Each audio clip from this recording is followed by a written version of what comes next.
morning, everyone. This will be a recovery video log for October 21st, 2025. It was a Tuesday. It was our day off from work, so that's pretty cool. All the rules for the day were to brush teeth, make a morning video log, recovery video logs, take a shower, trim my beard, do my pick up my prescription, get gas for the car, find a ride to the airport on Friday when we leave. Bring the dishes downstairs, take out the apartment trash, and bring the bins to the curb, and then work on video log descriptions as well. I knocked out 4 today, looks like, and then woke up and played some Blades of Deceron on my phone. It's a fun little game. It's from the same guy who made Hoppers. I love that game, dude. It's so fun. It's like Mountain Blade Bannerlord, but like on your phone. I enjoy it.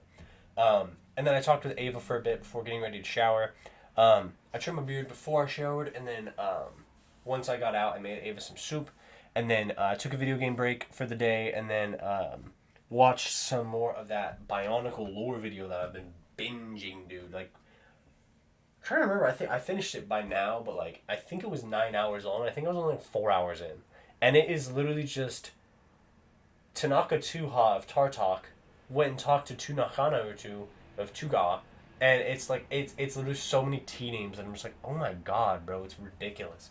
But Ava wanted to go over to Summers, so I dropped her off, and then while I was on that side of town, I got some gas and picked up my prescription, and then got home, played some more video games. I literally like had this moment of like looking at my computer screen, and just being like, this is all boring. So I ended up re-downloading Spore and playing a little bit, and I love Spore, dude.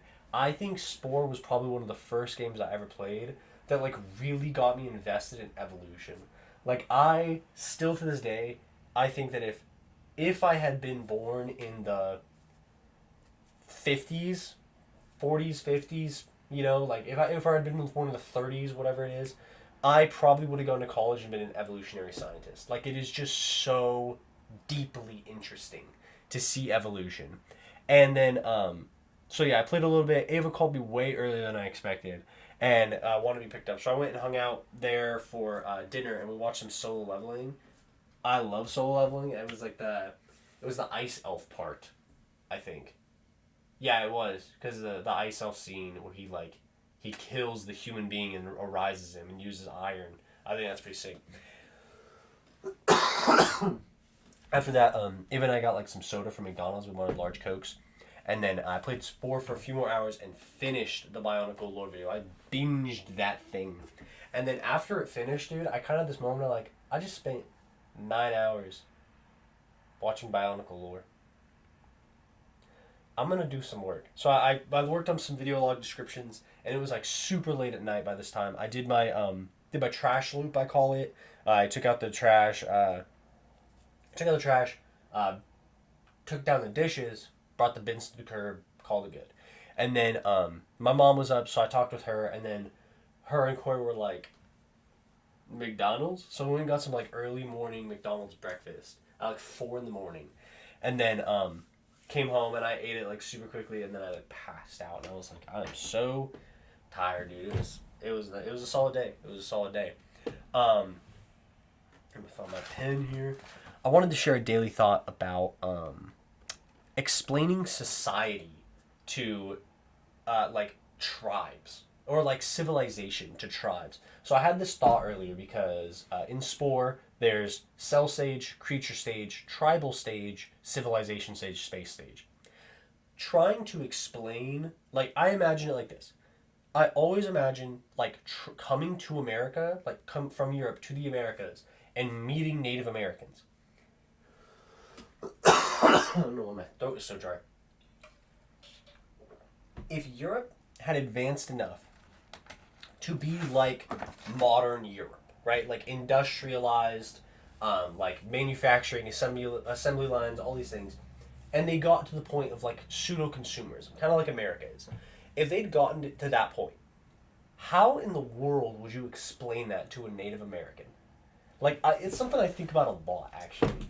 It just like, how do you explain to someone that I have a cell phone that I can use to contact anyone at any time who also has a cell phone, and it's made using like extraordinarily rare earth minerals that are refined in a way that's like super toxic to the environment, and then mass produced super cheaply. We use lasers to engrave the microchips and processors so that we can communicate with each other. Like, how do you even begin to explain all that? And it's like you're trying to explain it to a tribe that makes everything they use, that uses everything, right? Like, there's no waste, right? It's like when they kill an animal, they do their best to use every part of the animal because it's all they're gonna get. And it's like they'll use whatever, like what is it, bison bladders as like water skins and stuff like that. How do you explain to someone like that that we use metal and plastic for water bottles, and when they break, we just throw, or they are used once, we just throw them away? Like, how do we explain that to them? And it's like, how do you explain that in a large scale society, it's people are doing stuff all the time everywhere, so that when I need to do something, I can just go purchase it. Like people are making trailers right now, literally right now, as I'm making this video. People are making trailers. If I ever need a trailer, I can just go buy one at any time because a bunch have been made. Like, that's society. That's like full scale civilization. And it's just like, how do you even begin to explain that to someone who has never seen more than 1,000 people in one place? How do you begin that? You know? How do you explain to someone who's never seen 10,000 people that you live in a city with 2 million? How do you begin? Where do you begin? And it's like, I always imagine Native Americans being like, I'm sure it depends on the tribe, being nomadic. Like, they move from place to place. Like, they don't own any land. They own the stuff they've made, and that's it, right? So, it's like, how do you explain to them home ownership? How do you explain land ownership? And it's like, trying to explain civilization or society to a Native American really all boils down to, if we look at land and we agree, all of us agree it belongs to no one, I can say this is mine, and we can agree it belongs to me, and you won't touch it. Like, that's what we agreed upon. Because when you go and get land, we'll agree not to touch it as well. Like, that's what the basis of society is literally just what we agree to do. That's it. Who's to say we own anything other than, I agree, you own this? That's it.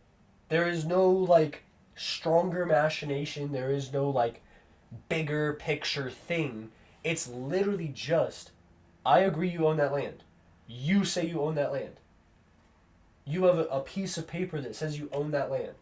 That's it. Like, who is to actually say you own that land? Like, what is... We put so much power in, like, authority that dictates what has who, owns what. And it's like, it doesn't actually, like, mean anything. If you don't agree, it means anything. Right? And I've heard very few stories of, like, Europeans trying to explain this to Native Americans of, like, no, we own this land. And they're literally just like, how do you own land?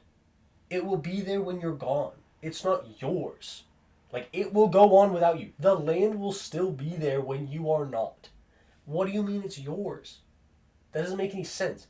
And truthfully, what they're saying does make sense. That makes sense. The land, it doesn't, like, it's such a primitive way of thinking, but it's so simple and instinctual. Why does land belong to anyone? And so you're trying to explain, like, oh, things are bad for this group of people because this group of people are holding on to all the stuff. And it's like, why don't you just go get the stuff from them? Oh, well, that's leftism. We don't do that. It's what? Like, trying to explain to a Native American the politics of anything. Like, everyone has been indoctrinated to believe certain political things. Trying to explain to someone from outside the picture, they're going, what are you talking about, left and right? It doesn't, what do you mean? Like, without being in the environment, you're sitting there going, okay, dude, if you need to eat food, just go get food. And it's like, no, but they own the food, so we can't, like, go get it without paying for it.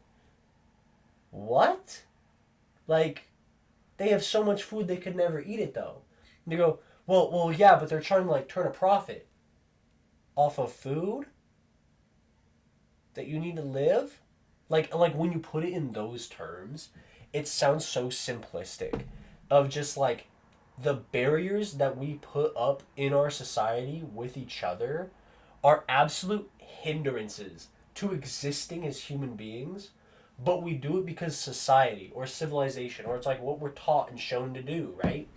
But when you have, like, imagining it from the outside perspective and, like, questioning everything we do, it's just like, why do you do that? Well, they own all the food. Yeah, but they can't eat all the food. So there's no benefit to owning all the food. Well, they want to sell it and get money. What is, like, money? What is money? That doesn't mean anything. It's paper. You're trading paper. Like, it doesn't mean anything. And it's so interesting to, like, think about it from that outside perspective, and, like, how we would try to rebuild those societal constrictions in them. And it's like, it's the same stuff we have on reservations now. Of just like, no, this is your land. You be here. Don't be anywhere else. You be here, right? Um, it's so interesting to see. And it's just like, how do you even begin to explain to somebody society when they have no clue, right? It's something you have to, like, see and experience and live in to really grasp it, you know? And, like, with people from an outside perspective, I cannot imagine trying to explain to a 70-year-old Native American chief how an American society works 400 to 500 years later.